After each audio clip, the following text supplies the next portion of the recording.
You wake up somewhere quiet, but not the kind of quiet that brings peace. This quiet feels heavy, like something was said a long time ago and no one ever dared speak again. It smells of stone, cold walls that were never meant to be touched, the faintest breath of dried herbs, wax, dust, a pinch of lavender tucked in to impress guests who never came. Your bed is wide, too wide for you. The sheets are stiff, folded corners sharp enough to remind you you're not at home anymore. You don't remember falling asleep, and yet here you are, lying still on linen that someone else washed, in a room someone else chose, waiting for something you didn't ask for. A ring sits on your finger. It doesn't fit. It never did. What if your life had been rewritten by people who never knew you? What if the stories they told of silk and song, of candlelit kisses and royal feasts, were only half the truth? What if the other half was silence? You turn your head and see the chamber's high ceiling above you, made of timber darkened with centuries of soot. A spider hangs in the corner, still and patient, smarter than anyone gives her credit for. She knows how to wait. There is no sound but your own breath, and even that feels borrowed. So much of you feels borrowed now. Your name was once spoken with love, a short, silly thing your nursemaid used to hum while braiding your hair. Now it is embroidered on linen and etched in ink, written out in long, legal loops by men who never smiled when they said it. Men who didn't raise you, but who raised the price on your future. You are a noblewoman now, or so they say. That word is supposed to sound like a victory, like velvet and perfume and grace. But mostly it sounds like someone else's idea of you, like the part of the story that's missing all the quiet parts, the ache, the waiting, the cost. The candle near your bedside has burned low. Its wax puddles down like spilled milk. Your hair smells faintly of rose oil, not real rose, the cheap kind steeped in vinegar. It was rubbed in hard by a servant with cracked knuckles and tired eyes. You were told it would make you lovely, or at least acceptable. Your thighs still sting from the lemon water wash. There's a sheet under you, white as snow, pressed flat, waiting for proof. You know what proof means. You've been told since you were 11. You've heard the whisper of it from doorways. You've seen the stained cloths waved from balconies. You've seen what happens when they are not. You do not ask questions anymore. Tonight, you were given wine, the sweet kind that clings to your teeth, and small pieces of sugar-dusted almond cake that stuck in your throat. The women who brought them in smiled with their mouths but not their eyes. You're not sure they meant well, only that they meant to be done. There was music earlier, thin, reedy flutes. Some drunk uncle fell into the roast goose. People clapped. Someone tried to make a toast but forgot your name halfway through. And now, there was only you, and this bed, and the candle that's nearly out. They call it a wedding night. You wonder what they'd call it if you'd had a choice. Outside, it is dark, really dark, the kind of dark that doesn't want to be interrupted. No lamps, no footsteps, no stars, just the endless hush of the wind curling around stone towers and shuttered windows, like it too is afraid to speak. You've heard stories about love, about desire, but desire was never yours to feel, only his to assume. They said he was gentle, that he was kind. They said that as if kindness could soften a room like this. You haven't seen him since the ceremony. He was red-cheeked and sweating in his velvet doublet, drunk on wine and praise. When he kissed you, his beard scratched your cheek. He laughed too loudly. He seemed proud, like a man who'd just purchased a very large horse. Perhaps that is all you are to him. A fine breed, A good match. An asset. They said it was a great alliance, that your families would both profit. You are not sure who both means. You do not feel richer. Your stomach turns, not with fear, not anymore, but with something older, something deeper. The kind of feeling that doesn't cry out, only curls in on itself and waits for morning. But morning will not save you. Morning will only open the doors, pour the wine again, show the guests the sheet. It will wrap you in gold silk and call you lucky. It will feed you stale bread and expect you to smile. And when you do not, they will say you are moody, ungrateful, delicate, as if being forced into womanhood overnight was something you should thank them for. A sound. The door. It creaks like a bone being broken slowly. Your breath catches, not because you don't know what's next, but because you do. The rustle of fabric, a footstep, the warmth of someone else's body moving toward yours. And in that moment, you do not feel like a bride. You feel like a stage, like something being walked across for the sake of someone else's performance. But that is a story for tomorrow night. You do not move. You lie still, like the sheet beneath you, flat, waiting, pretending you are something simple and silent, a pillow, a shadow, a whisper. He says nothing, just breathes. You hear the rustle of him removing something. Boots? A belt? You do not look. Looking makes it real. His breath smells of onions and wine. His hands are warm, and that should be a comfort. But it isn't. They are hands used to grabbing reins, lifting goblets, tossing dice. Hands that expect things to yield. You wonder if he knows your name. Not your full, long, noble name, the one scrawled in marriage contracts and echoed in dowries, but your real name. The one your sister used to call you when you were still small, barefoot, running under fig trees. The name you were before you belonged to someone else. His hand moves toward you. You want to disappear. Instead, you hold your breath. You let your body become a wall, solid, expressionless, ancient stone. This is how it begins. Not with love.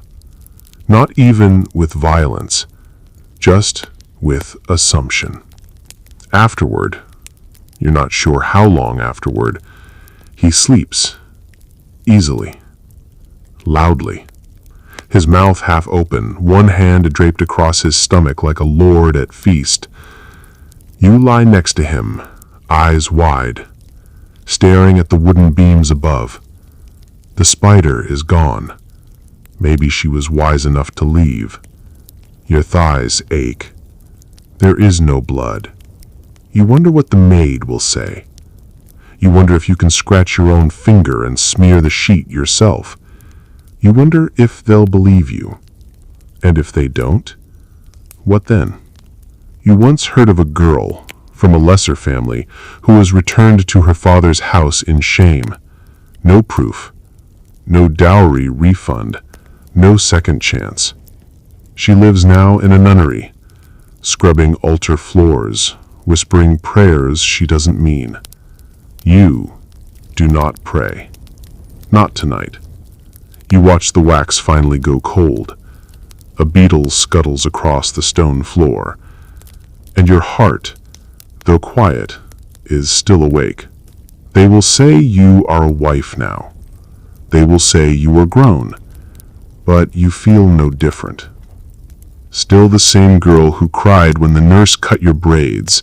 Still the same girl who hid under the table when thunder came. Still the same girl who once held a bird with a broken wing and cried when it died. That girl has no place here. Here, you must sit still, Speak softly. Bleed once. Bear heirs.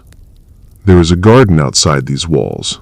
A real one, with yew trees and thorned roses and a cold marble fountain that never works.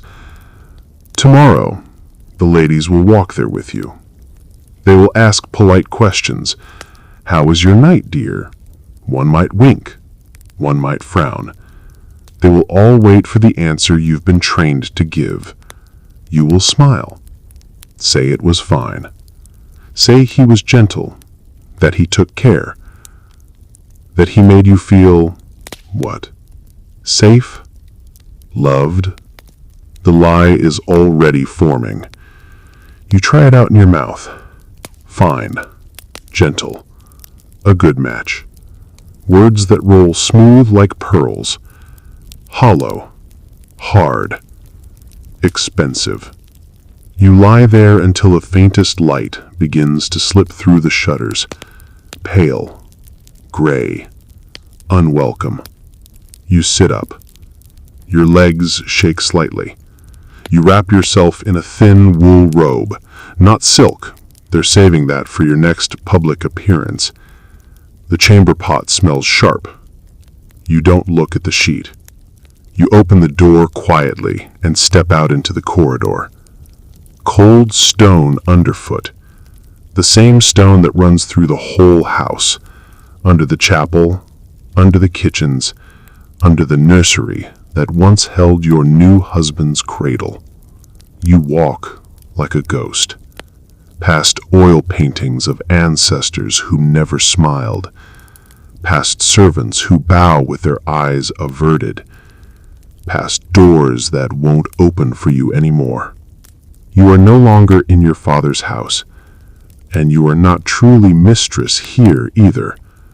You are between, married, but not yet powerful, seen, but not yet feared, a guest in a castle that is now supposed to be your home. The women here will watch you, not for friendship, for comparison, for weakness. If you cry, they will know. If you flinch, they will remember. And if you fail to give him an heir, they will replace you. You return to the chamber just before they come in to check. The maid eyes the bed. Her lips press thin. She says nothing. That silence is a kindness. Another servant comes in carrying a silver basin. Warm water, linen towels, dried rose petals, floating like tired promises. You sit as they clean you. You are not asked. Your skin feels rubbed away by cloth and expectation. They dress you in pale yellow today, a soft, sugary color, sweetness on display. Your hair is braided in rings, your eyes outlined with soot. You look in the mirror and see someone being made. The bells chime for breakfast. You descend the stairs. He is already at the table, chewing loudly, pointing at meat. He looks up when he sees you and gives you a smile. It is not cruel. It is worse. It is indifferent. He pats the seat beside him. You sit. The roasted figs smell like decay. Your stomach turns. He says something about the sheets. Everyone laughs. You laugh too. Because you have to. Because they're watching. Because this is just the beginning. Later that day, the castle feels quieter than usual. Not peaceful, just hushed, like the walls are waiting to see what kind of woman you will become now. You are seated in the solar, a sun-warmed room with windows stained in glass that's meant to be beautiful but mostly just blurs the light. Your hands are folded. There is embroidery in your lap. You aren't sewing it, only pretending to. The needle is tucked into the fabric, forgotten. Your new sister-in-law sits nearby. She is older than you. Her hair is plaited tight, and her fingers move like someone who has nothing left to prove. Her stitching is perfect. Her smile is not. She glances at you. "You look tired," she says softly, without sympathy. You nod. Tired is safe. Another woman offers you honeyed almonds. You take one, chew slowly. It's stale. Sweet, but old. Someone asks about your wedding night. You smile. "I was lucky," you say. "He was kind." They nod. Of course he was. He is a lord, after all. Kindness is assumed. From you, not from him. The conversation turns to cloaks, the best kind of fur for winter, the price of new dyes from Venice. You nod again, always nodding. But inside, something small and sore curls tighter. You were told that marriage was a kind of elevation, a staircase, a rise, but it feels more like a folding, like you've been tucked into a shape that doesn't fit you. They say your life has only just begun, but you feel like something already ended. Your mother had little to say before the wedding, only a warning disguised as advice. Be still, be soft. If you're lucky, he won't need more than that. She once had dreams too, before her marriage. You saw it in the way she touched her harp, always gently, like remembering a song she used to love but can no longer bear to play. They called her graceful. You now understand what that really means. Quiet, obedient, easy to overlook. You want to ask her if she ever screamed. Not out loud, just into her pillow, into her chest, into the closed box of her own ribs. But those are not things women ask. You eat your almond and pretend to enjoy the warmth of the sun on your silk sleeves. Later, you are taken to the chapel. It is cold inside, not just from stone, but from stillness. Candles flicker like they're too tired to stand tall. The priest nods at you. He has already been paid. You kneel. You are told to thank God for your husband, your union, your future. You do not know what to say, so you whisper something about gratitude, about peace. But your voice does not rise beyond the floor. Outside, a pigeon lands on the stained glass. You wonder if it can see you. You wonder if it would care. At supper, you sit at your husband's left, the place of honor. He drinks loudly. His hand rests on your thigh, careless in public. The courtiers pretend not to see, or perhaps they truly do not. The meat is pink and oozing. The wine is red and heady. He jokes with his steward about the bedding ceremony, about the feast that followed. He says you were quiet but trainable. You smile again. You learn the skill of smiling with your mouth, but not your eyes. It is the first thing all noblewomen master. Later, in your bedchamber, the same sheets have been turned, the same candles relit. You are sore. You are weary. You are still expected. He joins you again, not drunk this time, only entitled. This is your duty, they say. This is how dynasties are made. He does not ask if you are ready. You do not ask if he is done. You lie there, staring at the ceiling once more. The spider has returned. She rebuilds her web in the corner, strand by strand. Her life is small, invisible, but at least it is hers. In the morning, the midwife visits. She examines you. Polite hands, but cold. She nods once, says nothing. You know what she's looking for. Signs of use, of proof, of seed. A baby will mean safety. A baby will mean power. No baby means replacement.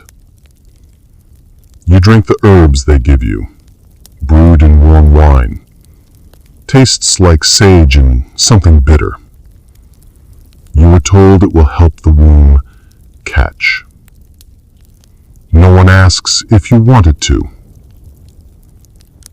Weeks pass. Your days fall into rhythm. Rise, dress, stitch, smile.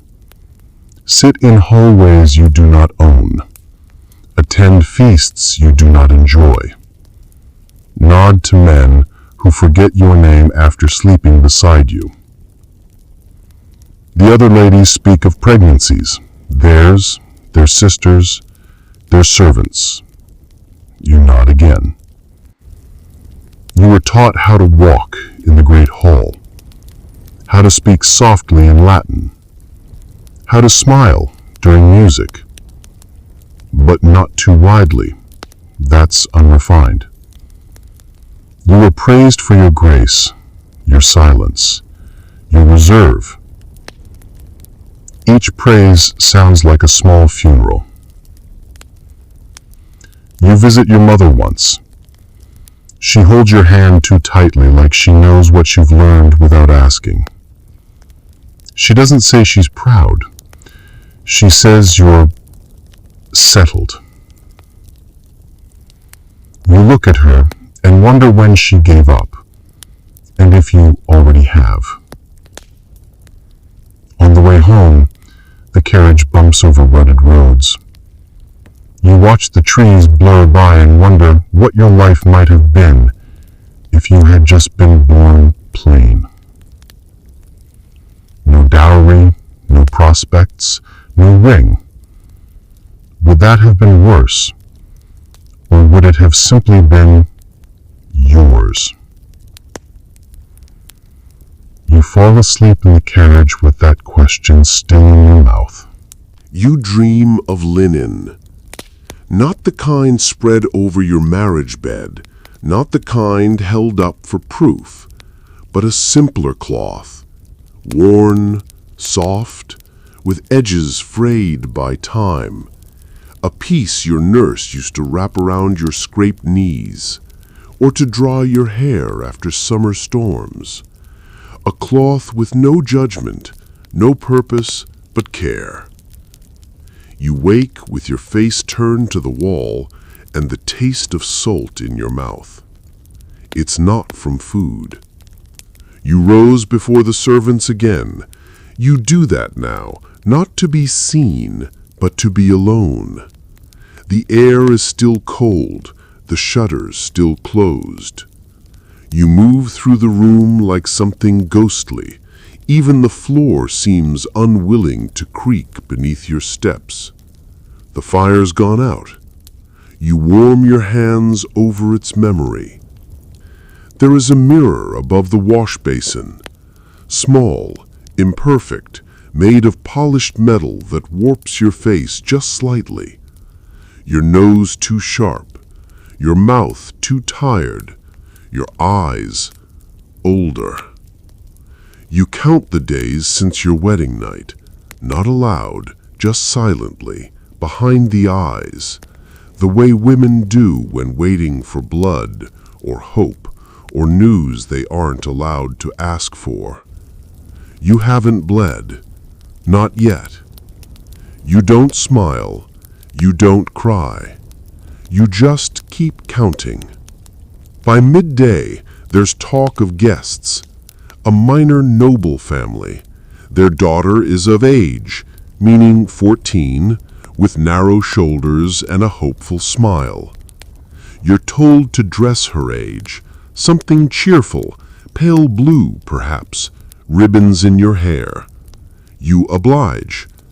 This is your job now, to be the proof that marriage works, to wear happiness like embroidery, tight and decorative. You greet the girl with practiced kindness. She curtsies low. Her gown is too long. She trips slightly and flushes red. You remember what that felt like, the clumsy eagerness to be pleasing. Her mother watches you like you're a product. Your husband does too. Not with desire, that's already faded, replaced by assumption, but with the same casual pride one shows when boasting about a prized horse, a new hunting dog, a falcon trained not to fly too far. The girl asks if marriage hurts. Her mother shushes her. You say nothing, because no one wants the truth. Not here, not from you. Later, when they leave, your husband slaps your backside as you pass. You smile. Everyone laughs. It's meant to be charming. Inside, you are quiet. That night, you bleed. Not the kind that signals failure. The other kind. The sign.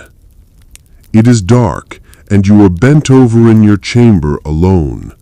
The pain comes sharp and low, like a secret being pried out of you. You press your hand to your stomach. You breathe shallow. You do not tell anyone until morning. The midwife is summoned. She checks. She nods. She says nothing directly, only whispers something to your maid, who beams. The news spreads like spilled oil. There will be a child. You are congratulated. You are touched. Your hand, your shoulder, your stomach, everyone wants a piece now. You are spoken of as if you've done something heroic. But you did not choose this. You only survived it. Still, you nod. You smile. You understand your new role. Your meals change. Less wine, more fish, fewer figs, honey water with herbs to strengthen the womb. You're told to walk slowly, sit upright, speak gently. You already did all of that. Now, they say, you do it for the child. Your husband is pleased. He grins. He tells the steward to plan for another wet nurse. You are not asked if you want to breastfeed. That's not for you to decide. The other women begin to give you advice. Most of it useless, some of it cruel, all of it wrapped in smiles. They tell you to avoid nightmares. Bad dreams sour the milk. They tell you not to cry. Tears twist the baby's limbs. They tell you not to look at ugly things. It'll mark the child. You begin to avoid mirrors. Your body starts to change. You were not sure when it happened, but your waist is gone. Your skin feels strange, as if it's stretching away from who you were. You do not speak of this. Everyone calls you glowing. You do not feel like light. You feel like something being slowly taken apart and rebuilt. Not better, just different. Less sharp. Less fast. Less you. The child kicks for the first time on a rainy evening. You are alone in the solar, the embroidery long forgotten in your lap. You gasp softly, press your hand to the movement. For a moment, it is only you and that small, flickering life. and it doesn't feel terrifying. It feels like the beginning of something that belongs to you, even if just for now. You whisper a name, not one you'll be allowed to choose, just one to keep in your mouth for the quiet hours. A name only you and the child will know. For now, the baby grows quietly.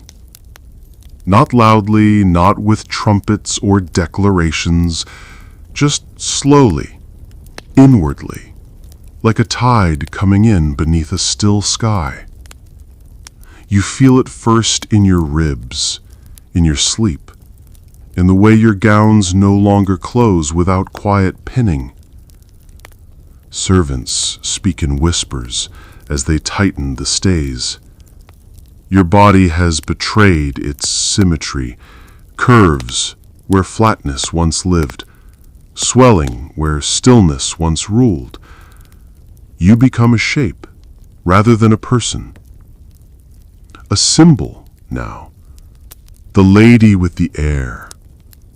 Women nod at you in hallways. Men raise goblets in your direction. The steward begins preparing 2 cradles, just in case, he says with a wink, as if twins were something you could control. Your name is now spoken with caution, as if you might break or bloom depending on the angle of the moon.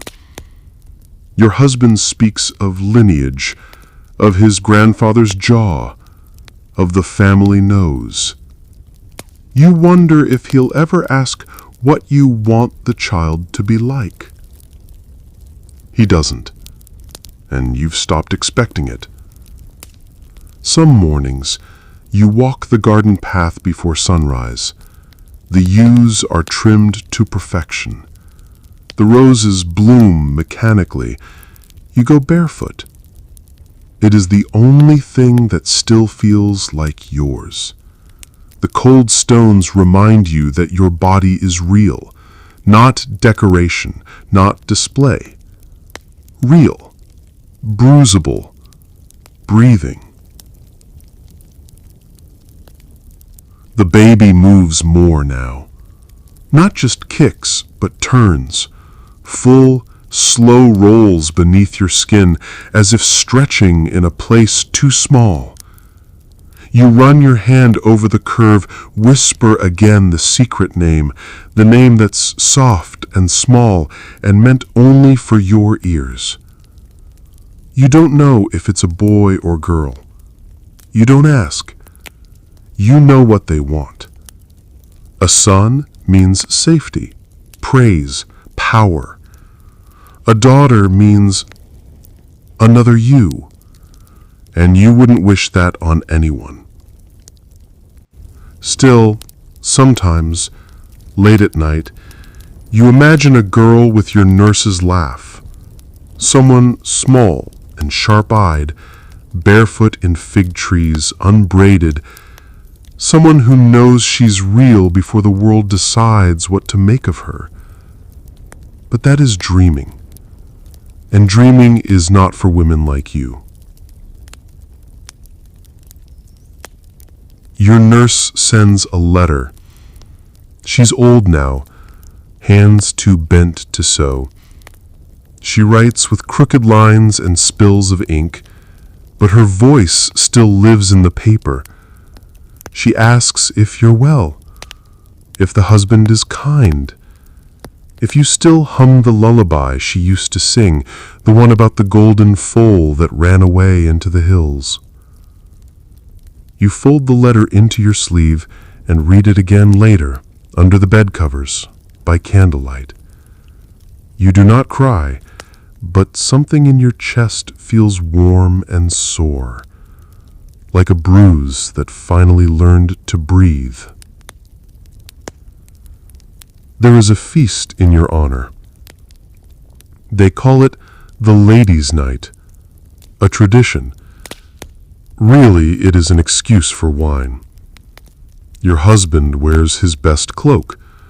dyed deep blue with imported velvet that smells faintly of sea salt. He boasts that the baby kicks when he speaks. You do not correct him. Your belly is touched more times than your hands are. No one asks how you feel. You smile anyway.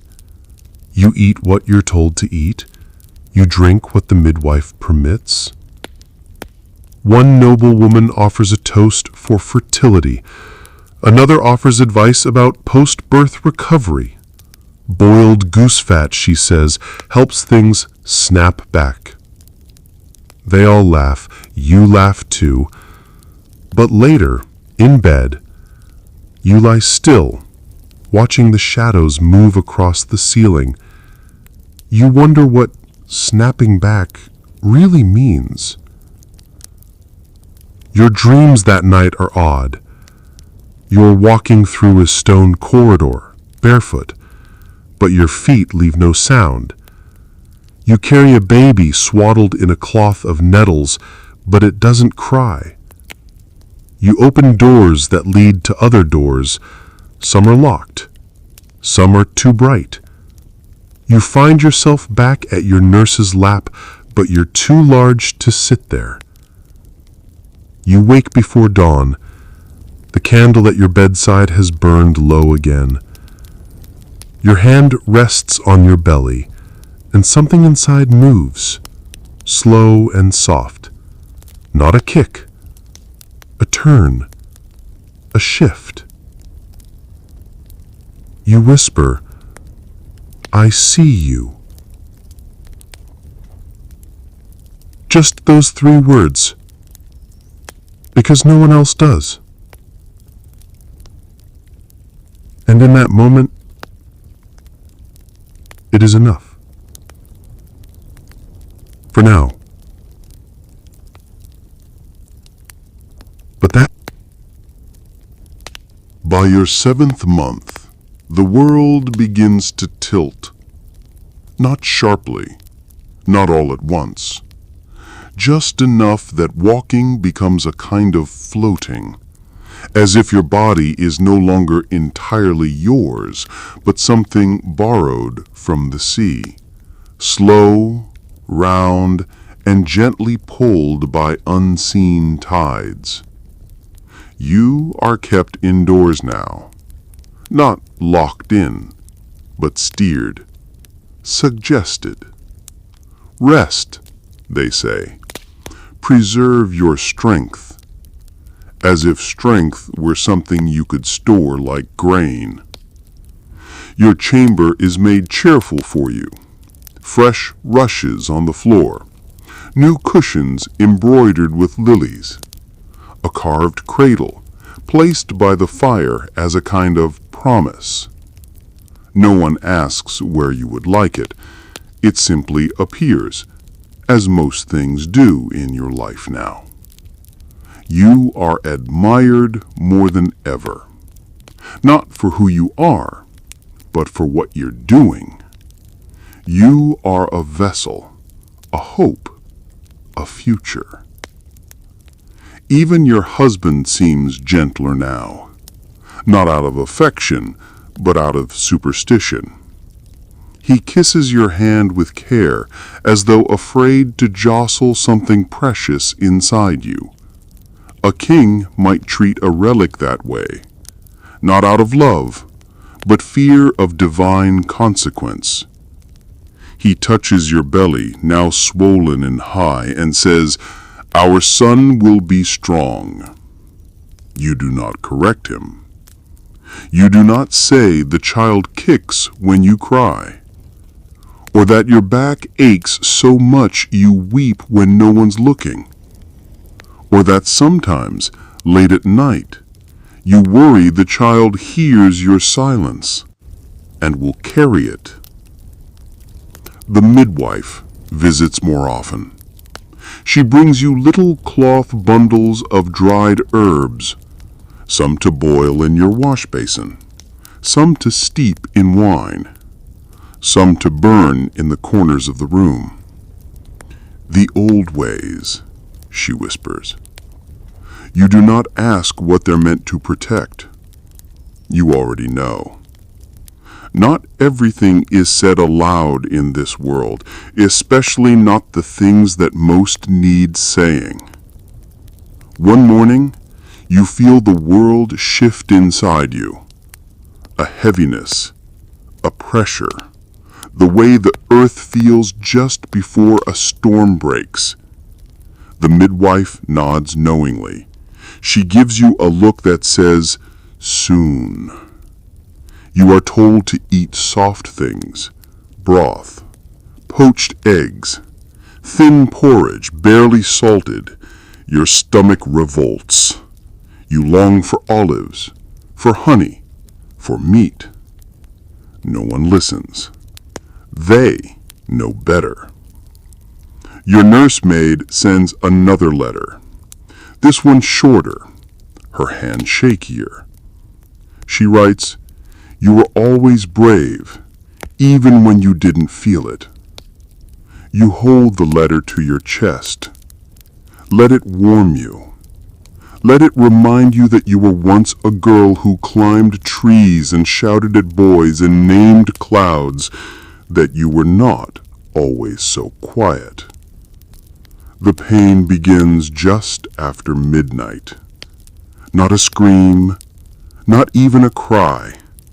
Just a folding, a deep inward pull, like the world itself exhaling through your bones.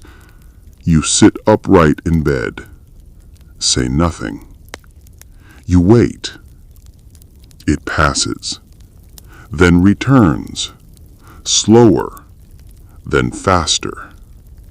The servants are summoned, candles are lit, water is boiled, linens are laid out like offerings, and you are walked gently to the birthing stool.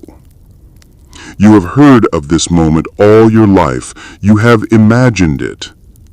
But nothing imagined ever hurt this way. They say it is natural. They say it is beautiful. They say many things, but pain makes liars of them all. Hours pass. Time becomes meaningless. Your body is no longer something you live in. It is something you survive. You do not cry out, not because it doesn't hurt, but because too many women are watching. They watch to see if you will falter. They pray you do not.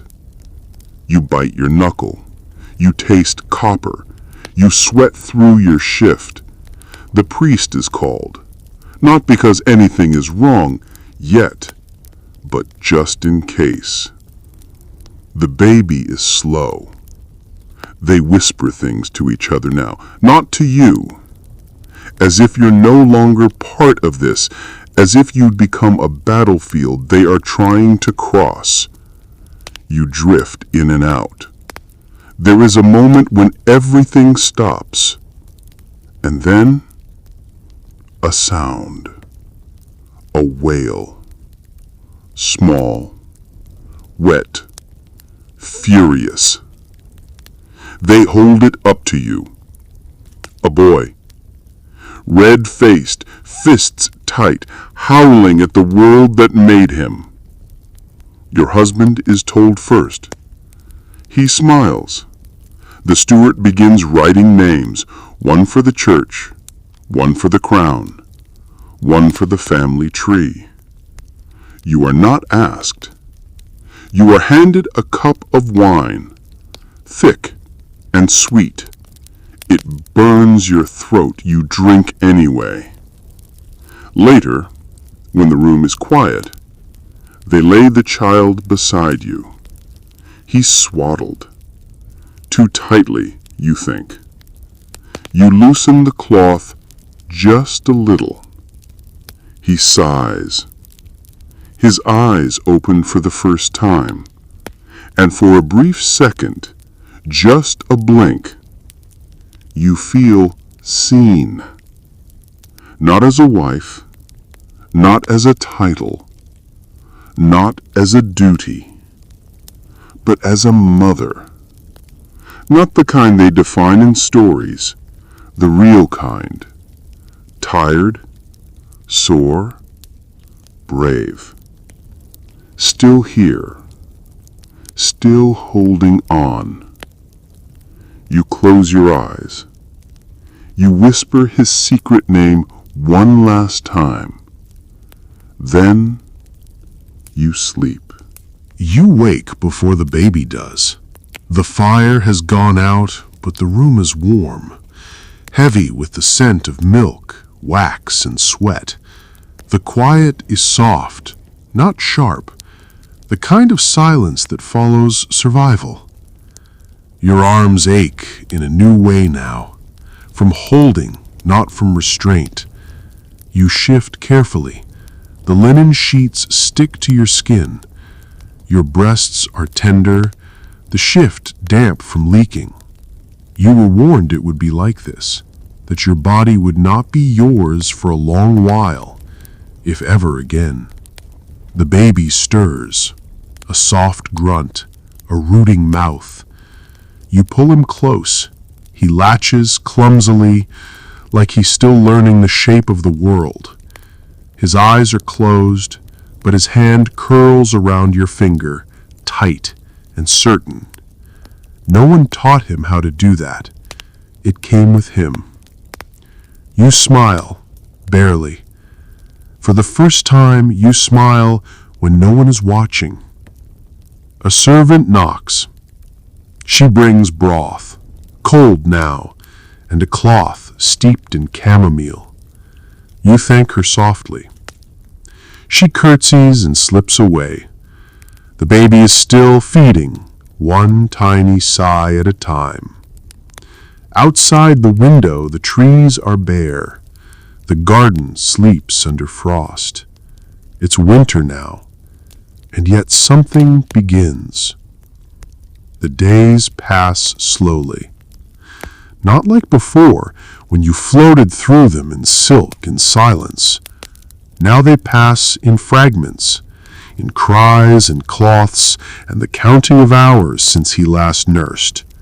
You are told to rest. You do not. There's always someone coming, the midwife, the nursemaid, the priest.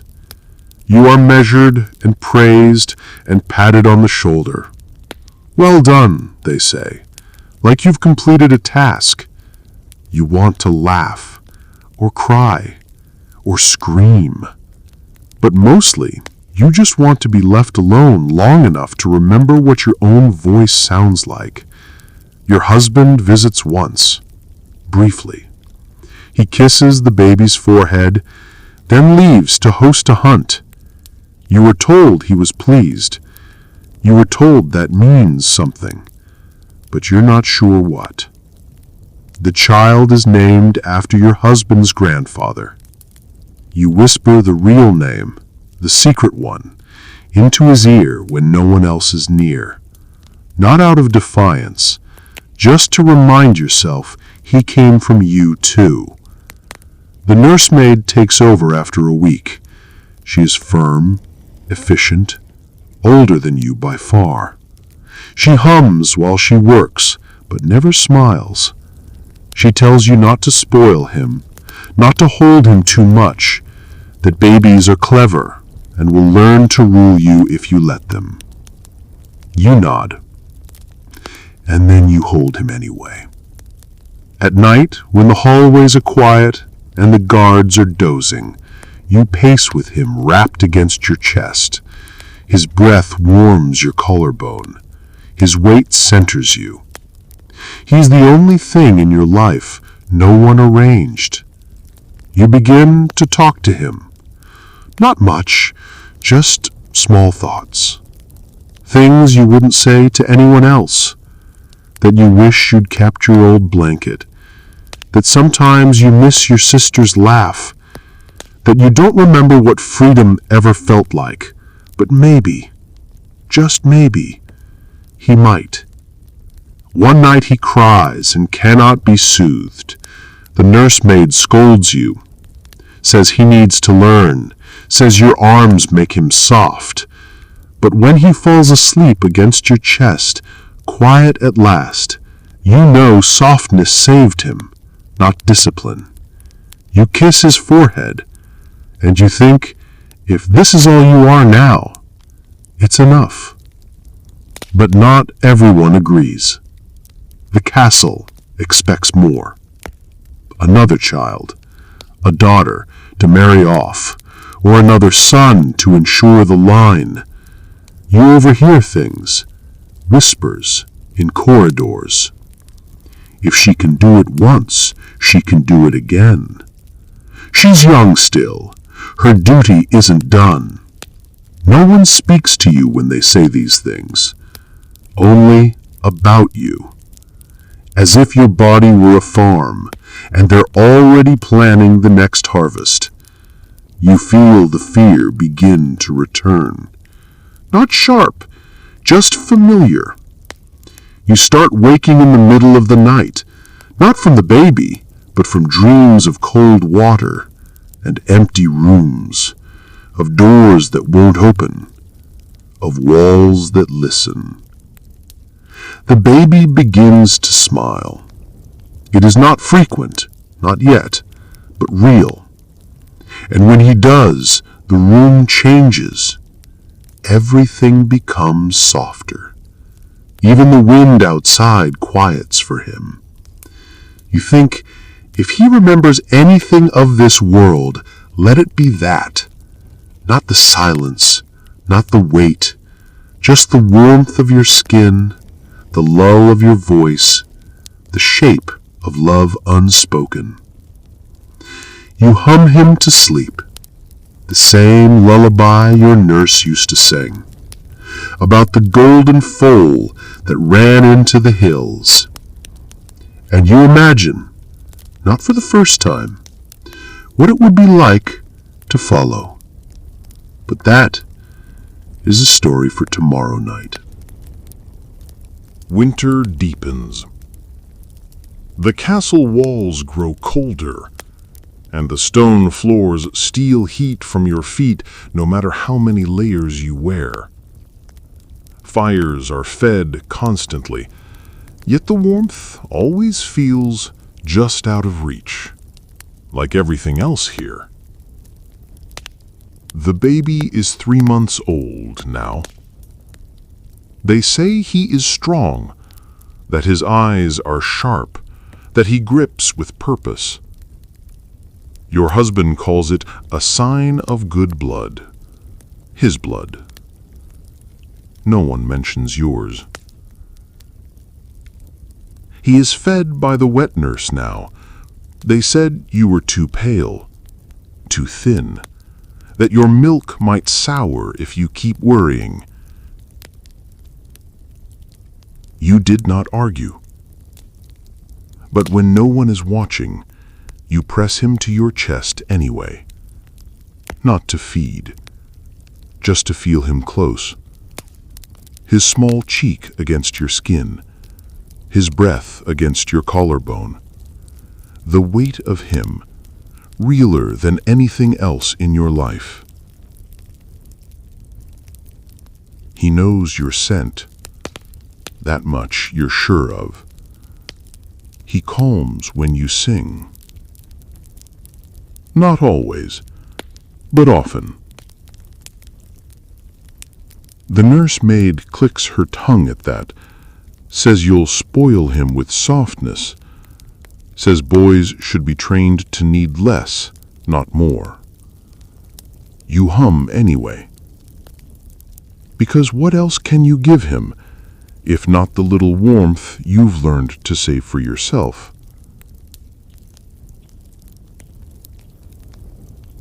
There is a feast planned for the child's naming day.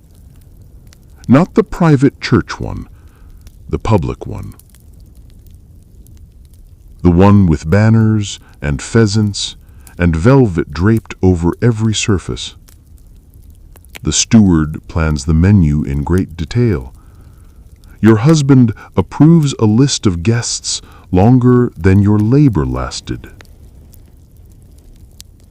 You are told what to wear, A gown stiff with embroidery, the family crest sewn across your breast.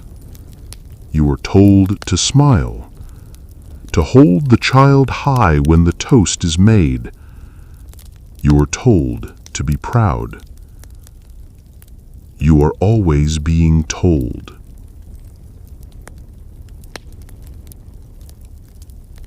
The night before the feast, you sit by the fire with the baby asleep in your lap. Your fingers stroke the fine hair on his head, still soft, still curling slightly behind his ears.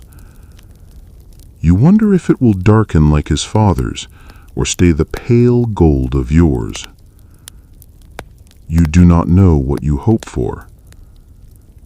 You whisper to him again the secret name, the one you gave him in your heart, not on parchment. You wonder if he will carry it with him, somewhere deep, even when he is too old to remember where it came from. Morning comes with bells. The castle fills with voices. Laughter, metal trays, footsteps on polished floors.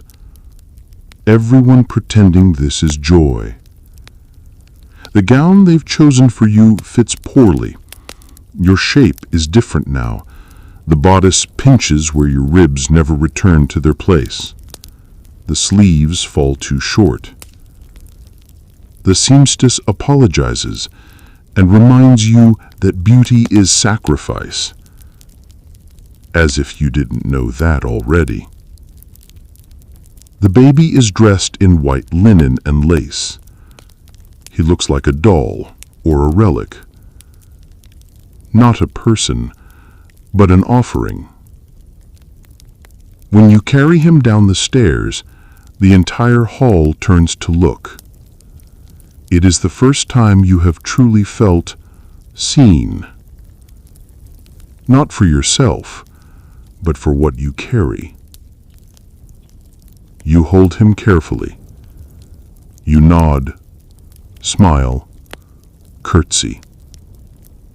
You place him into your husband's arms when asked. The toast is made. There is wine, applause, laughter. You smile again, though your lips feel stiff. And through it all, the baby stays quiet, watching, wide-eyed and still. You wonder if he understands already that this world is watching him, that silence here is safer than joy, that being born into a name means the name will always come first.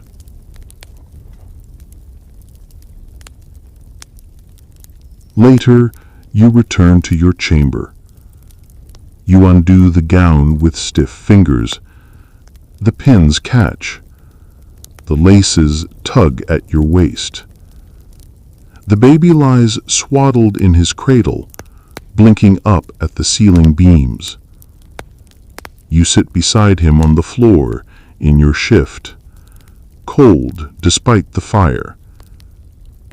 You lean your forehead against the edge of the cradle, and for the first time since his birth, you cry. Not loudly, just enough. Enough to feel something move. The baby watches you, quiet. Then, as if sensing something, he reaches a hand towards you. It brushes your cheek. A touch with no expectation, no claim, only presence. And in that small gesture, something you didn't know was still alive inside you, sighs. You lift him into your arms, hold him close. And in the hush between bells, you whisper again the name no one knows. You say it like a prayer, like a promise, like a thread tied between your chest and his, unseen but unbreakable. And you think, maybe that's enough. For now. But that, Spring begins its slow return. Not loudly, not with flourish, just a slight softening. A drip from the eaves, a bird call at dawn, the smell of damp earth instead of frost. You do not see it all at once. You notice it in pieces. The baby's cheeks grow rounder. His eyes follow candlelight now. He smiles more easily, though not always when he should. Not for the priest, not for your husband, only for you. And sometimes for nothing at all. You've begun to smile back. Not the practiced kind, the other kind, the one that slips out before you catch it. He likes the sound of your voice, even when you're not singing, even when you're only muttering to yourself while folding linen or walking the corridor, or repeating the names of herbs. He likes your voice because it belongs to him in a way no one else's does. You carry him on your hip now. Ignore the nursemaid's warnings. He's not too heavy. Not yet. And even if he were, what else is a body for, if not to carry something worth loving? Your husband has begun mentioning another child. Not a request, not a conversation, a statement. As if your body were a pitcher, and now that it's been emptied, it must be filled again. You nod. You say nothing. You've learned that silence is easier than debate. That when a man believes he's made a decision, there is little purpose in reminding him you weren't consulted. The priest agrees. He praises fruitfulness, says the womb is the Lord's garden meant for tending. You wonder what they would say if the child had not been a boy. You begin to write letters again. Not many, just one to your nursemaid, one to your younger sister, married now herself, and one to no one, tucked in your bodice, unsigned. Just words you needed to say. You begin to read again, too.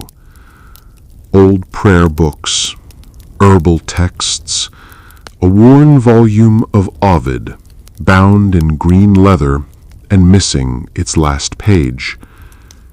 Your husband would not approve.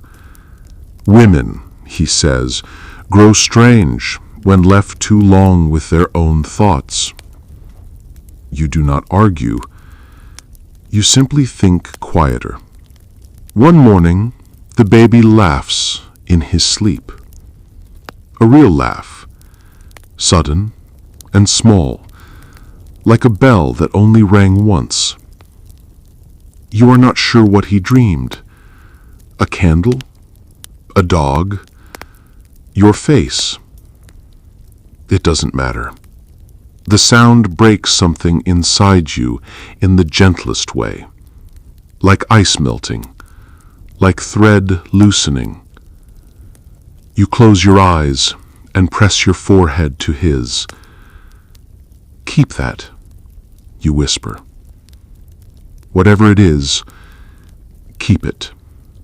You are not sure if you mean the dream or the joy or the freedom. Maybe all of it. A guest arrives at court. A lady from another house. She's older than you, not in age, but in the way that life has weathered her. Her smile is polite, but not empty. She watches you watching her. Something passes between you, the kind of silence that recognizes itself. Later, she finds you alone in the corridor, offers you a pomegranate. You take it. "You're doing well," she says softly. You nod. "They tell me that." She smiles. "They'll always say that. Doesn't mean it's true." You don't answer. She doesn't press. Instead, she says, "When I had my second, I named her after my mother. Secretly. Just in my own mind. Gave her the real name at the baptism, of course. But in my dreams, she was mine." You look at her. She shrugs. "Let them think what they want. What you carry inside, that's yours." Then she's gone. Back to the hall, to the voices, to the men who forget to listen. You sit in the window seat that afternoon, the baby on your lap, chewing the corner of a linen cloth. He babbles nonsense at the pigeons outside. You murmur stories in reply. Not the ones you were taught. Your own stories. Ones where daughters are not sent away, and wives are not told what love should look like. Stories where the cradle does not become the cage, where names are chosen, not assigned. He doesn't understand, but he listens anyway. Later, you place him in his cradle. He doesn't cry. You watch his chest rise and fall, one hand curled, one cheek pressed to the quilt you stitched yourself. You sit beside him on the floor, and for the first time in weeks, you sleep too. Not from exhaustion, not because you're told to, just because you can. But that... The days grow longer now. Sunlight spills through the shutters earlier. The birds are louder. Even the dust in the hallway seems to glow with more confidence. You rise before anyone else, as you always do. Not because you must, but because the quiet feels more honest before the castle wakes.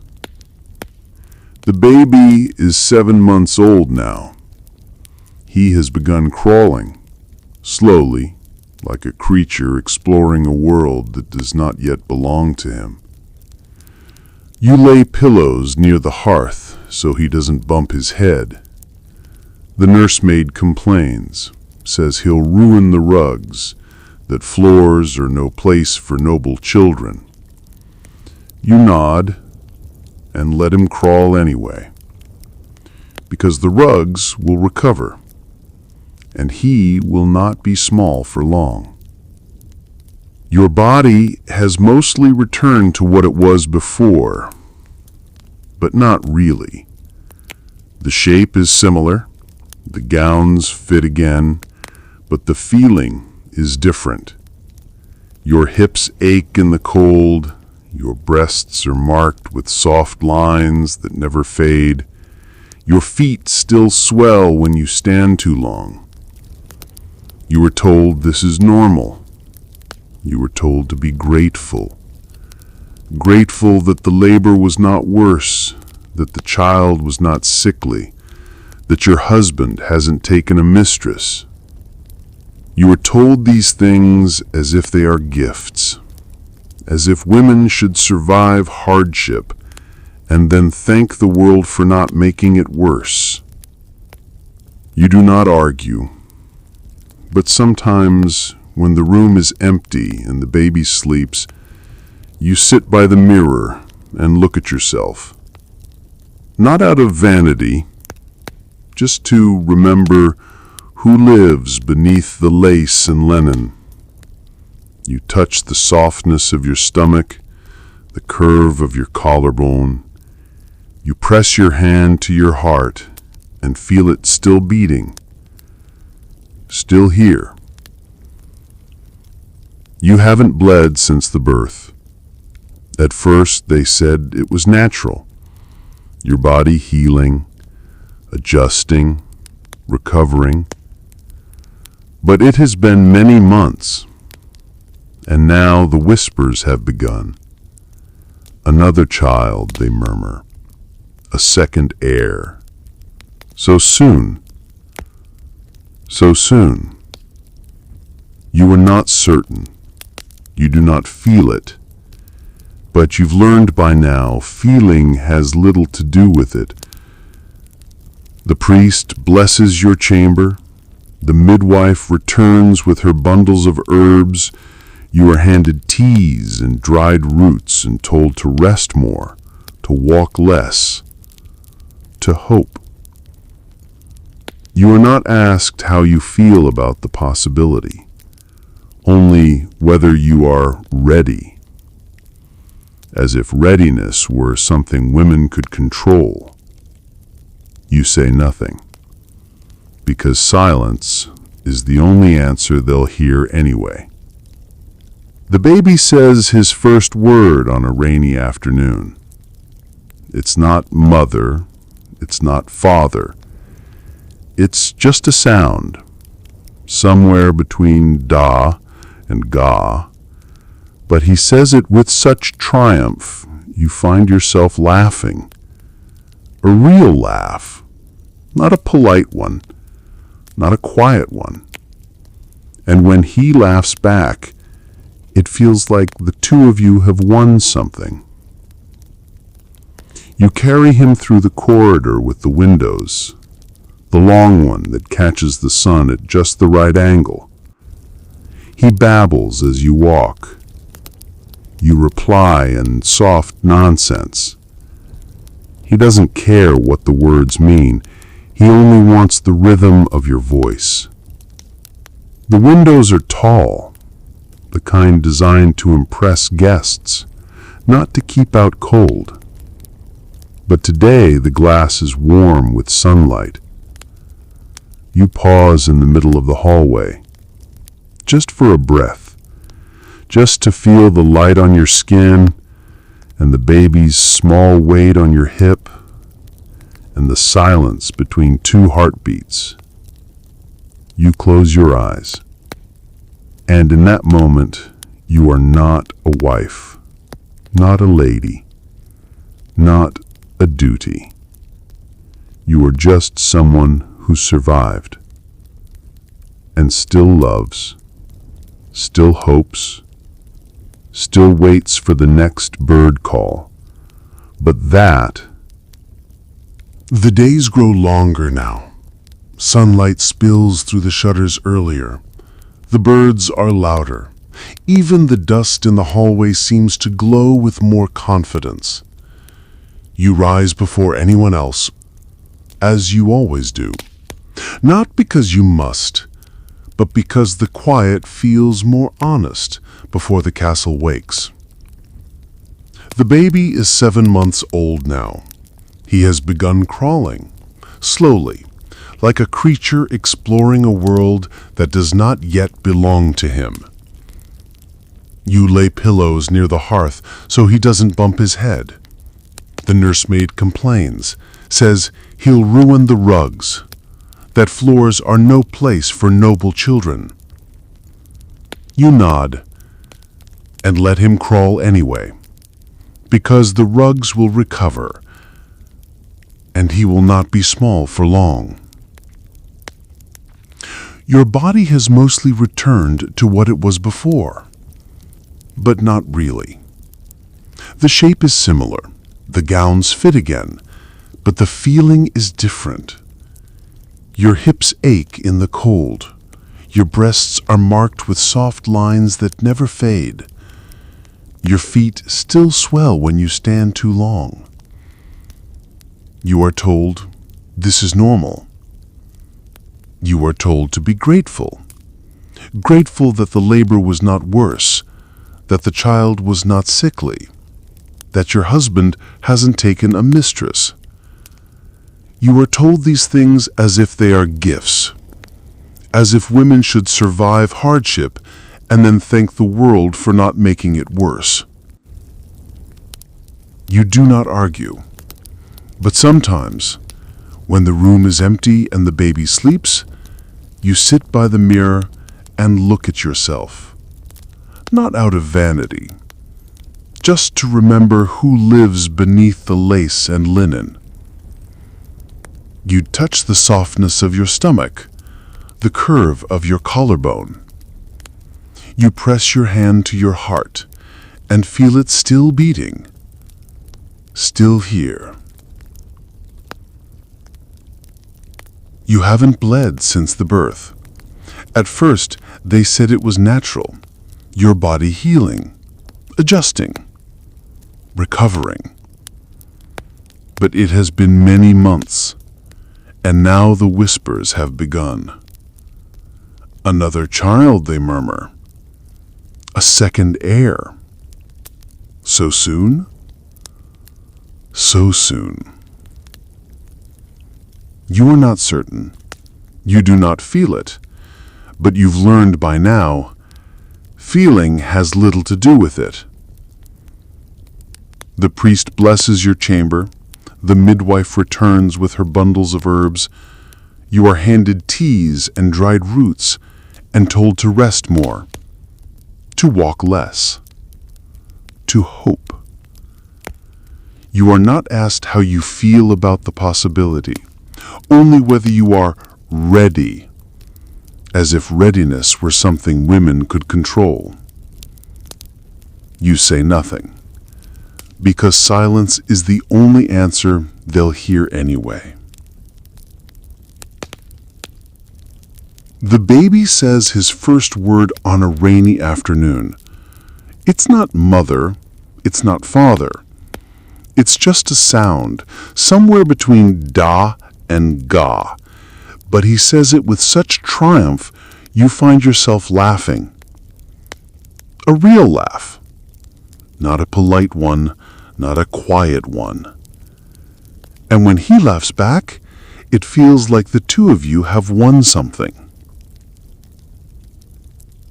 You carry him through the corridor with the windows, the long one that catches the sun at just the right angle. He babbles as you walk. You reply in soft nonsense. He doesn't care what the words mean. He only wants the rhythm of your voice. The windows are tall, the kind designed to impress guests, not to keep out cold. But today the glass is warm with sunlight. You pause in the middle of the hallway, just for a breath, just to feel the light on your skin and the baby's small weight on your hip, and the silence between two heartbeats. You close your eyes, and in that moment, you are not a wife, not a lady, not a duty. You are just someone who survived, and still loves, still hopes, still waits for the next bird call. But it begins with a summons. Not loud, not urgent, just a folded note left by the maid with your morning broth. The wax is sealed with your husband's crest. The message, short. Attend me in the west chamber after midday. There is no reason given. There never is. You spend the morning dressing the baby, feeding him softened hair with your fingers, humming a lullaby in fragments, forgetting half the words, making up the rest. The nursemaid takes him from you just before the bell strikes noon. He'll nap better without your scent on him, she mutters. You want to argue. You don't. You bathe, slowly, the way you used to, when silence meant peace and not preparation. The soap stings where your skin cracked from the dry air.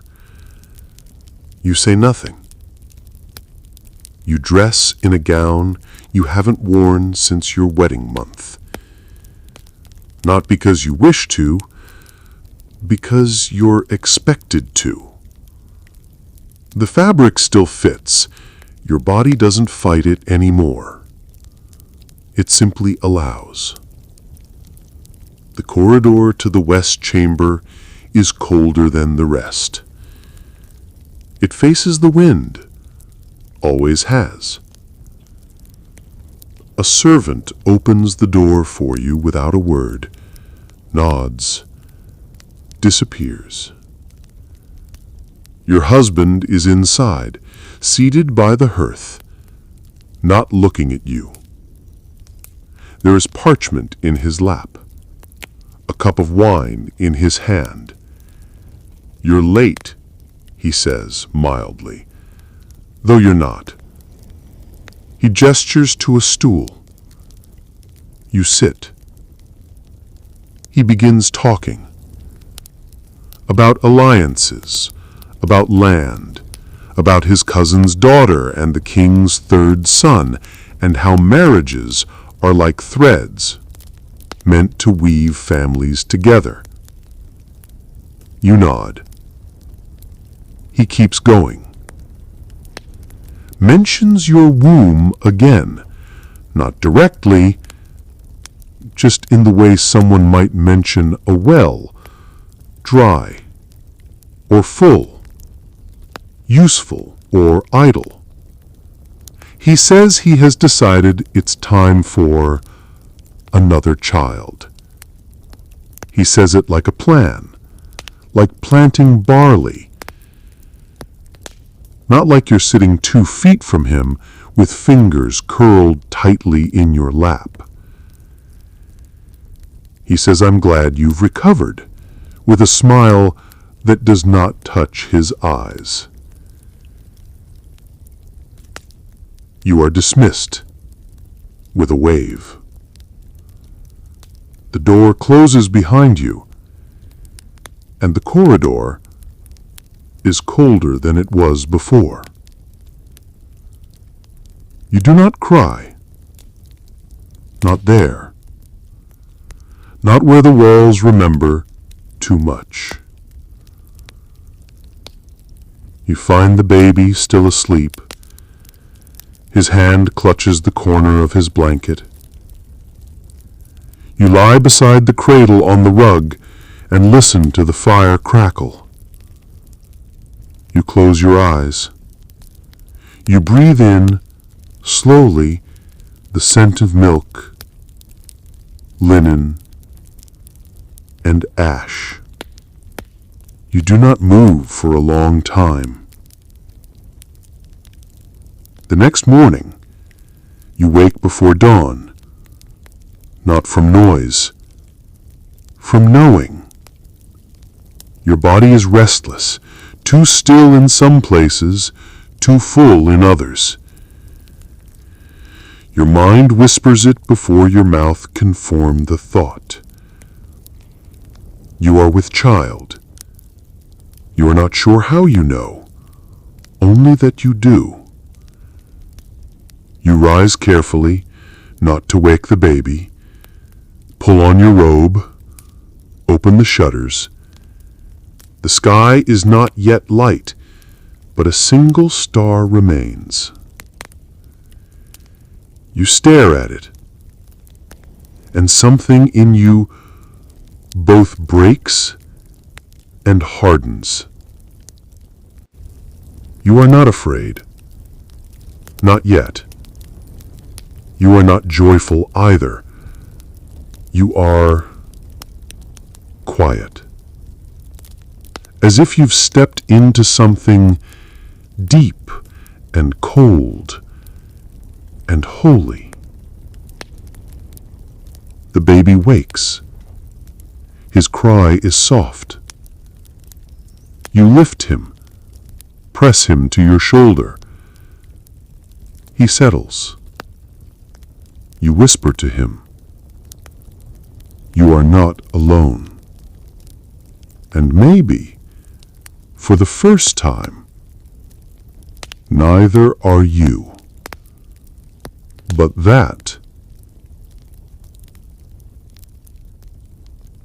This pregnancy is different.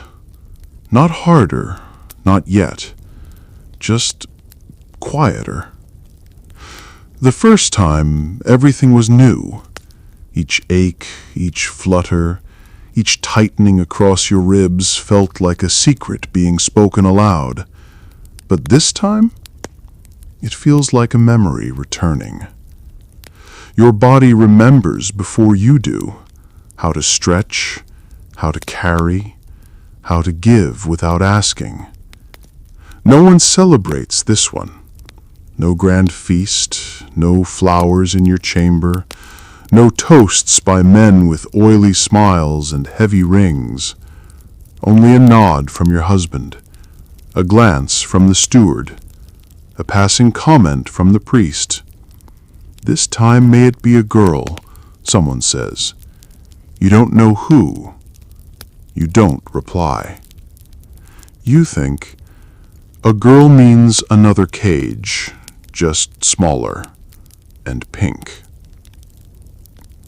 You continue your days as before, feeding the boy, reading by the fire, stitching useless samplers with your name embroidered at the bottom, as if names ever protected anyone. You start writing again. Not letters, just thoughts tucked between pages of old books, scrawled in margins, hidden under layers of pressed flowers and dried orange peel. Words no one will ever read. Or maybe someone will. Maybe that's the point. The boy, your first, is walking now. Unsteady, stubborn, grinning. His knees are always bruised, his hands always reaching for things he shouldn't have. You don't stop him. You let him tumble and cry and try again. The nursemaid disapproves, but he always finds his way back to you. He has begun calling you something. Not quite mother, just a shape of a word, messy and warm and only for you. And you realize he doesn't need you to be perfect. He only needs you to be there. Some nights you tell him stories as he falls asleep. Not fairy tales, your own, small ones. About the bee that lived under the apple tree, about the baker's cat with one ear, about the girl who climbed the bell tower just to see the clouds up close. He listens without understanding, and somehow that makes it more honest. You stop attending court dinners. Your husband does not ask why. You think he prefers it this way. The idea of you silent and obedient, tucked safely out of sight. It's easier to respect what you rarely have to face. The baby inside begins to move. Smaller than before. Slower. You rest your hand on your stomach, waiting. Some days it kicks, some days it doesn't. The midwife says not to worry. They're all different, she says with a shrug. Some are quieter souls. You wonder what that means. A soul that doesn't speak loudly. What happens to them in a world built for shouting? You begin preparing for the birth yourself, not with herbs or oils, just mentally, quietly. You rearrange the cradle, you fold linens, you memorize the shape of your boy's fingers in case you need to recall them from memory. You start saving food from your own plate. Little things, bits of bread, dried plums, wrapped in cloth. Not because you're starving, but because you remember what it felt like to be afraid of running out. You don't even know what you're preparing for, only that your body has learned not to trust full plates or soft promises. Late one night, your boy wakes crying. A bad dream. You lift him into your arms, though your back aches. He clings to your neck like he remembers something too. You hum softly, the same old lullaby, the one about the golden foal. And just as he starts to calm, you feel it. A kick. Sharp. Certain. The second child makes herself known. You smile, just slightly. She hears you, you whisper to your son. She already knows your voice. You sit there in the dark, holding one child, carrying the other, and wonder, what kind of world will they grow up in? What can you teach them, if not the truth? But the spring rains come early. They soak the stone paths and make rivers of the garden walkways. The castle's smells of wet wool and hearth smoke. Servants mutter as they dry cloaks and beat out rugs. The kitchens drip, the fires hiss. You sit by the window and watch the downpour blur the trees until they look like watercolor brushstrokes, almost imagined. Your boy stacks blocks on the floor, carefully, proudly. Every time they fall, he looks at you, just to make sure the world hasn't ended. You smile, and he tries again. The baby inside you is quieter these days, still moving, but not with the same energy. You count the kicks at night, not aloud, just in your head, as if each one were a heartbeat, a reassurance, a whispered, "Still here." You try not to worry, but this isn't your first. You know what silence can mean. You ask the midwife. She listens with her ear pressed to your belly, frowns, then softens. She's shy, she says, like girls tend to be. You nod. But that night, when the rain drums harder on the shutters, you sit upright in bed, hand on your stomach, whispering to a child who doesn't answer. You do not sleep. The boy wakes early and finds you already sitting beside the cradle. He pats your hand, then hands you one of his wooden animals, the crooked fox with a missing leg. You take it. Thank him. Let him crawl into your lap without question. That day, you bleed. Just a little. A stain, dark and sudden. No pain. No warning. The chambermaids change the sheets without speaking. The midwife is called. She moves slowly, her face careful. She says, "You must stay in bed now." No walking, no stairs, no lifting, no stress. You nod again. You're always nodding. The boy is confused. He tugs at your shirts, unsure why you won't chase him. The nursemaid distracts him with sweets, but you see the way he glances back, the way he keeps offering you his wooden animals one by one, as if stacking them on your lap might heal something. You place them in a row beside you, let them stay there, like small, silent guards. You don't ask for your husband. You already know what he'll say. He'll say to rest, to obey, to do your duty. He'll remind you that losing a child is not uncommon, that you're still young, that you can try again. You want to scream, but your voice folds in on itself before it reaches your lips. You keep the fear pressed down. You know what happens if it rises. At night, you pray, not to saints, not to the Virgin, to your own mother, to the old gods no one mentions anymore, to the sky, to anything that might be listening. You whisper, "Let her stay." And after 3 long days, she kicks, just once, but it's enough. You cry, silently, your hand pressed over your mouth so no one hears. You cry because you're relieved, because you're still afraid, because you have no one to cry with. The days crawl. Your boy is only allowed brief visits now. You count each one like a coin.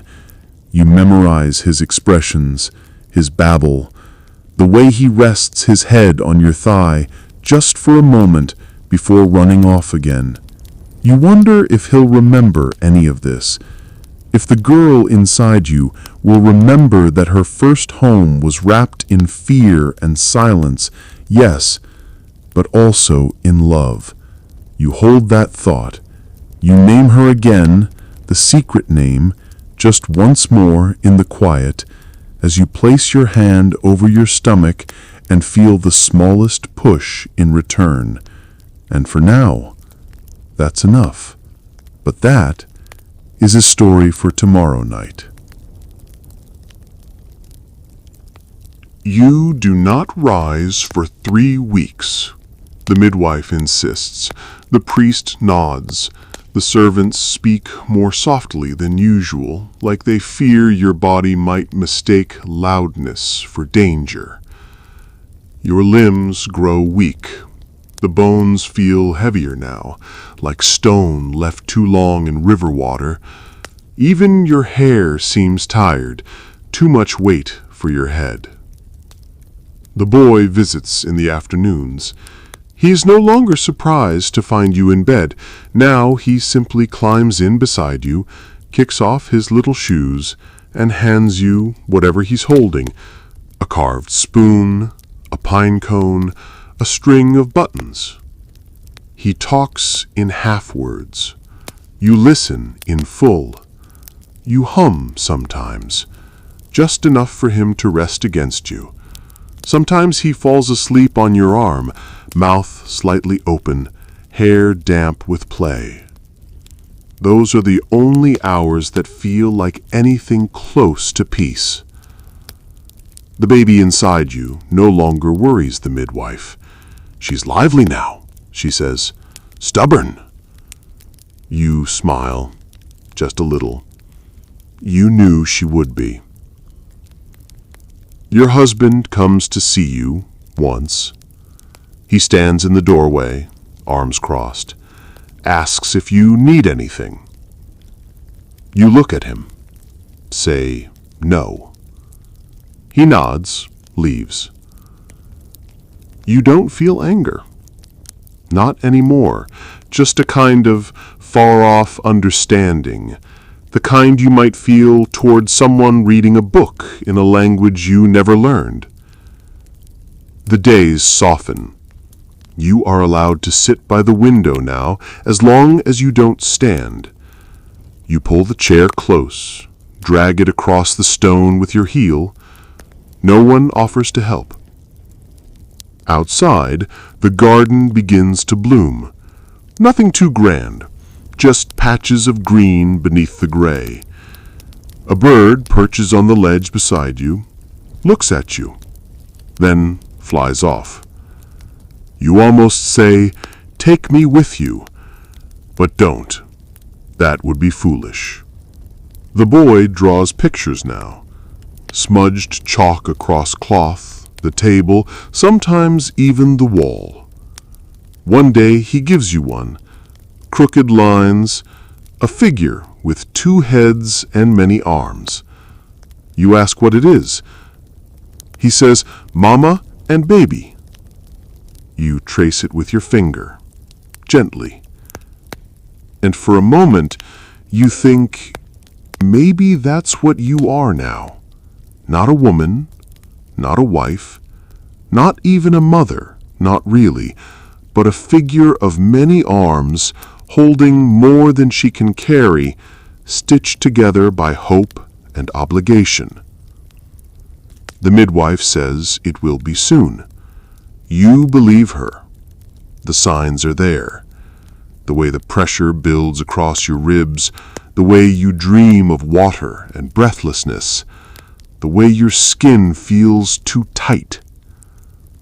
The boy sits beside you and sings nonsense. You don't correct him. There's nothing in the world right now that needs correcting more than it needs tenderness. You wonder who she will look like. You wonder if she will be born in silence, like her brother, or screaming, loud enough to shake the stone from the tower. You wonder if you'll be strong enough to meet her. You place your hand on your stomach, say nothing. She kicks, hard. You nod once, as if to say, "I'm ready," even if you're not. But that is a story for tomorrow night. You do not rise for 3 weeks. The midwife insists. The priest nods. The servants speak more softly than usual, like they fear your body might mistake loudness for danger. Your limbs grow weak. The bones feel heavier now, like stone left too long in river water. Even your hair seems tired, too much weight for your head. The boy visits in the afternoons. He is no longer surprised to find you in bed. Now he simply climbs in beside you, kicks off his little shoes, and hands you whatever he's holding: a carved spoon, a pine cone, a string of buttons. He talks in half-words. You listen in full. You hum sometimes, just enough for him to rest against you. Sometimes he falls asleep on your arm, mouth slightly open, hair damp with play. Those are the only hours that feel like anything close to peace. The baby inside you no longer worries the midwife. "She's lively now," she says. "Stubborn." You smile, just a little. You knew she would be. Your husband comes to see you once. He stands in the doorway, arms crossed, asks if you need anything. You look at him, say no. He nods, leaves. You don't feel anger. Not anymore, just a kind of far-off understanding, the kind you might feel toward someone reading a book in a language you never learned. The days soften. You are allowed to sit by the window now, as long as you don't stand. You pull the chair close, drag it across the stone with your heel. No one offers to help. Outside, the garden begins to bloom. Nothing too grand, just patches of green beneath the gray. A bird perches on the ledge beside you, looks at you, then flies off. You almost say, "Take me with you," but don't. That would be foolish. The boy draws pictures now. Smudged chalk across cloth, the table, sometimes even the wall.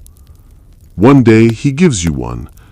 Crooked lines, a figure with 2 heads and many arms. You ask what it is. He says, Mama and baby. You trace it with your finger, gently. And for a moment, you think, maybe that's what you are now. Not a woman, not a wife, not even a mother, not really, but a figure of many arms holding more than she can carry, stitched together by hope and obligation. The midwife says it will be soon. You believe her. The signs are there. The way the pressure builds across your ribs, the way you dream of water and breathlessness, the way your skin feels too tight. The boy sits beside you and sings nonsense. You don't correct him. There's nothing in the world right now that needs correcting more than it needs tenderness. You wonder who she will look like. You wonder if she will be born in silence, like her brother, or screaming, loud enough to shake the stone from the tower. You wonder if you'll be strong enough to meet her. You place your hand on your stomach, say nothing. She kicks, hard. You nod once, as if to say, I'm ready, even if you're not. But that is a story for tomorrow night. The castle feels different now. Not louder, not busier, just changed. As though the stone itself remembers the birth. As though the walls, which have held so many cries and prayers and women like you, have added your daughter's first breath to their long memory. The servants walk more carefully near your door. The nursemaid now splits her glances between 2 children, your son, who demands attention, and your daughter, who doesn't yet know how. You lie in bed, healing. The soreness is deep this time, sharper. It lingers behind your ribs and in your thighs. The midwife says it will pass. You believe her, but it doesn't help. Your daughter sleeps beside you in a cradle carved long before you were born.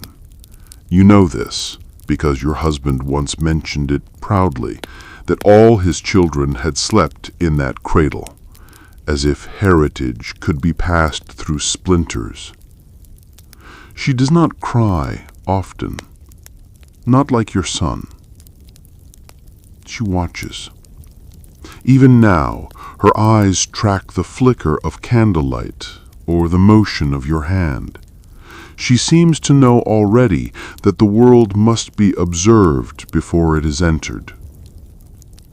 She is quiet, but not timid. You see it in the set of her mouth, the way her tiny fingers curl when she dreams. You think, she already knows not to trust peace when it comes too easily. You are allowed to sit up now, to take broth, to walk slowly to the fire and back. Your son helps you, proudly carrying your shawl, pretending to guide you like a knight escorting a queen. You don't correct him. He has earned his crown in patience alone. Your husband visits on the 3rd day. He brings a priest, as expected. The christening is scheduled.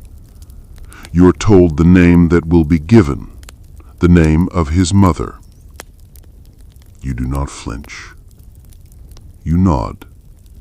Let the church have that name. You already gave her yours. He asks to hold her. He does, briefly, stiffly, as if unsure how something so small could be real. She looks at him, says nothing. He hands her back, says she looks like you. You know she doesn't. Not yet. But you let him believe it. After they leave, you unwrap your daughter. Hold her skin to yours. Breathe her in. Milk and salt and warmth.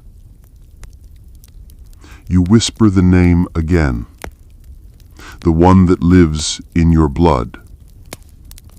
It is not a grand name. It is not saintly.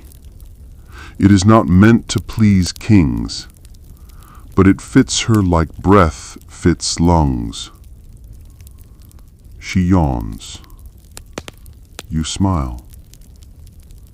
Outside, the bells begin to ring. A wedding, perhaps, or another birth, or just the hour. The world continues. But in here, time slows. Your son climbs into your lap. You hold both children at once, one pressed against your chest, the other curled under your arm, tracing patterns on your sleeve with a finger. You do not feel whole. Not yet. But you feel held together. And for now, that's enough. You close your eyes, whisper to both of them, "You came from me, but you do not belong to me. You belong to yourselves." They do not understand, but one day they will. And by then, maybe the world will be ready. But that is a story for tomorrow night. Your daughter is 1 month old when they send for you. Not a request, not a plea, just a note in someone else's handwriting. It says the queen is unwell, that the women of the court are to attend her in rotation, that even new mothers are not exempt. You stare at the note for a long time. Then you fold it in half, place it beneath a bowl. Say nothing. That night, you hold your daughter longer than usual. She falls asleep with her cheek against your collarbone, mouth open, fingers tangled in the tie of your nightgown. You do not move. You don't even breathe deeply, just in case. Because you don't want to let go of this moment. You already know what's coming. The return. The court. The audience chamber. The stairs. The performance of womanhood, stitched together with powdered cheeks and practiced smiles. You remember how it felt the first time. To be wrapped in brocade when all you wanted was silence. To smile while your body still ached from tearing. To pretend you weren't afraid of how easily they could all forget what you had just survived. The next morning, the nursemaid brings your gowns from the cedar chest, the boned one, the green one, the one with the embroidery meant to impress strangers. You choose the simplest, not because they'll allow it, but because you want to remember for just a moment what it feels like to be a little bit your own. Your husband enters without knocking. He says it's good that you're going. that you'll be seen, that it's important. He does not ask if you want to go. He only asks if the child is weaned. You lie. Say yes. You tell the nursemaid to bring your daughter to you before you leave. Just once more. She does. You feed her quietly beneath the window. Her hands flutter against your breast like she's trying to memorize the shape of you. You kiss her hair. Tell her you'll be back before nightfall. You say it like a promise, but it feels like a hope. The carriage ride is long, slow. Every jolt jars your ribs. You close your eyes, pretending to rest, but you are rehearsing. Every smile, every word, every nod that must sound gracious but not desperate. The palace hasn't changed. Still marble floors and hollow laughter. Still men who talk too loud and women who listen too quietly. The queen's chamber is warm, fragrant, covered in silks and prayers. She lies in bed, pale but painted. The room is full of women like you, draped in cloth, held up by ceremony, smiling while they bleed. You sit among them. The queen thanks you all for coming. You curtsy, murmur the right words, and feel nothing. Not because you're ungrateful, but because you've learned not to bring tenderness into places that do not know what to do with it. Later, in the corridor, one of the other women touches your sleeve, softly. She says, "They said your child lived, the second one." You nod. "It's a girl, isn't she?" she asks. You nod again. She pauses, then says, "I had one too, once." Nothing more. Just that. You look at her. Her hands are folded neatly, her face unbothered, but something flickers behind her eyes. She nods and walks away. You don't follow. You don't ask, because you understand. Some stories are only meant to be spoken once, and only to someone who's already lived them. The carriage ride home is quieter. The light is fading. Your daughter is waiting in your arms before your boots touch the stone floor. She curls against you. You hold her. And this time, you do not speak.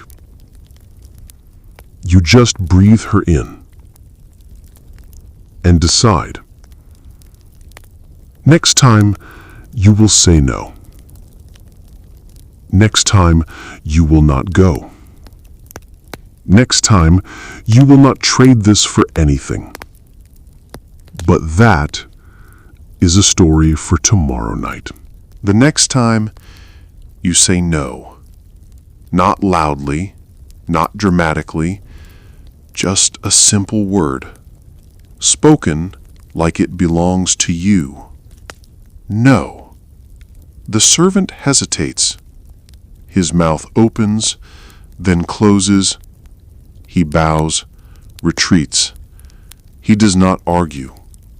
He is only the messenger. But still, the message has been sent. And this time, it came from you. You expect a summons. none comes. You expect your husband to confront you. He doesn't. You expect punishment. Instead, there is silence, which, in this house, is either safety or warning, and it's never clear which. You stay close to the children. Your son draws now every day, shapes that look more like people, stories told in chalk and jam stains and bent paper. He names them. One is a king, one is a fox, one is his sister, who he insists has magic powers. You nod. He's not wrong. Your daughter is strong. She cries less now, but when she does, it's sharp, clear. No whimpering, just need, expressed without apology. You admire her for that. At night, you lie between their cradles and hum half-remembered songs. You no longer care if the words are wrong. No one here listens to the lyrics anyway. You rest more than you used to. Not because you're tired, though you are, but because your body finally allows it. The pain is less now, the swelling gone, the blood only a whisper. You begin walking again, slowly, through the corridor with the broken window latch, where the air always smells of stone and memory. You find your way back to the garden, the one with the herbs you used to name aloud. Now you whisper them under your breath like old friends. Rue, sage, motherwort. You pluck a leaf here and there, fold it into cloth. You do not ask permission. No one notices, or if they do, they've chosen not to speak. Your queen's illness worsens. You hear it from the maid who tends her linens. A fever, a long one. They've called for monks, for relics, for forgiveness. You feel no satisfaction, only distance. She was born into the same cage after all, just with more silk. Your husband begins sleeping elsewhere.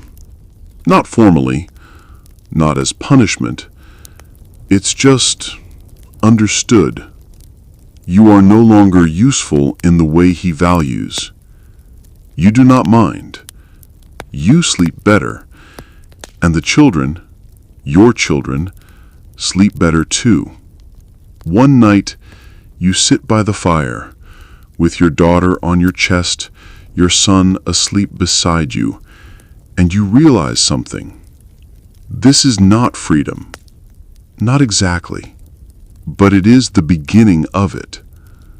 You have not escaped, but you have carved a place inside the prison. One small hidden corner where your name is still your own, and no one else gets to touch it. You smile, not because you are happy, but because you are still here, and that counts for something. Outside, the moon rises behind a veil of cloud. Inside, you whisper stories, ones with endings you haven't lived yet. But still, you tell them, because hope is quiet like that, and survival too. But that is a story for tomorrow night. Summer comes slowly this year. The mornings are still cool. The light arrives later than it should. The bees are late, and the figs stay green long after they ought to ripen. You don't mind. You've learned to welcome anything that takes its time. Your daughter turns 3 months old. She laughs now, Not often, but suddenly, like something inside her simply bursts. No warning, no reason. You chase it, spend hours making faces just to hear it again. Your son grows taller, bolder. He climbs the garden wall last week. You scolded him, gently, but he only grinned, said, "I wanted to see what was behind it." You didn't tell him the truth, that most walls lead to more walls. You let him believe in beyonds, for now. A letter arrives, sealed in blue wax. It's from your sister, the younger one, married now to a man you've never met. She writes in neat lines, careful ink. The words polite, the tone not. You read between them. The silences in her sentences are louder than anything she wrote. You fold the letter and hide it inside your book of herbs, the green one, the one missing its last page. You wish you could write back the truth. Wish you could say, "I know. I know the quiet ache, the pretending, the way you learn to hold yourself like glass." But you write something softer instead. You talk about your children, about your daughter's laugh, about the way your son hums to himself when he draws. You leave out the rest. Some truths aren't ready to be written down. Your husband is rarely home. You hear he's hunting. You hear he's building a new estate. You hear things, but none of them reach your door, and you do not reach for them. You spend your days in the garden now. The servants have stopped asking why. You tie your hair back, kneel in the dirt, press your fingers into the soil as if it might remember you. Sometimes you speak aloud, softly, to the plants, to the stones, to no one. Your daughter watches from a basket beside you. Your son runs in circles, arms wide, chasing shadows. You realize you are not lonely, not in the way you feared. You miss things, yes, but not people. Mostly, you miss the version of yourself that never had to learn silence as a second language. You find her sometimes in the way you touch your children's hair, or the way you hum while chopping roots, or the way you still remember your mother's lullabies, even when your throat is dry. She's not gone, just hiding, like a seed waiting under snow. You press a flower into parchment, a simple one. You write no name, but you whisper one, just in case the wind is listening, just in case the world is more magic than it pretends. And then you rise, brush the dirt from your knees, carry your daughter back inside. Your son trails behind, chattering about dragons and rivers and the moon. You nod. Say, "Tell me everything," because you want to hear it all before the world teaches him to speak less. That night, you sleep with the window open. The summer breeze lifts the curtain. The children breathe in rhythm. And for the first time in years, you do not dream of escape. You dream of staying. But that is a story for tomorrow night. The days grow shorter again. You notice it in the corners first, The way shadows stretch longer across the stone. The way candlelight comes earlier than before. No one announces it, but the year is changing. Your daughter sits on her own now, wobbly, determined. She grunts when she falls and kicks her heels when you lift her again. She watches everything. Even when you think she's dozing, her eyes flick open at the sound of your voice. She has her brother's stubborn mouth and your mother's brow. You say nothing, but you see it. Your son has begun asking questions, real ones, not why is the sky blue or where do birds go, bigger ones. Why do ladies always walk behind? Why don't you eat at the big table? Why do people bow when father talks, but not when you do? You pause before answering. Because some truths arrive too early, and some lies never leave. So you tell him this. Because the world forgets what it doesn't fear. He frowns, as if trying to press meaning into the words with his small hands, then nods and says, I won't forget. You believe him. And somehow, that matters more than you expected. The castle prepares for winter. New tapestries are hung. Grain is measured, wood stacked in tall, neat piles by the outer wall. Your husband returns. He greets the children first, then you. He kisses your cheek like someone signing a document. You smile, the way you've learned. He notices nothing. He talks of land and coins and next spring's plans. Mentions that your daughter should be betrothed by 5, 6 at the latest. You say, she doesn't even have teeth yet.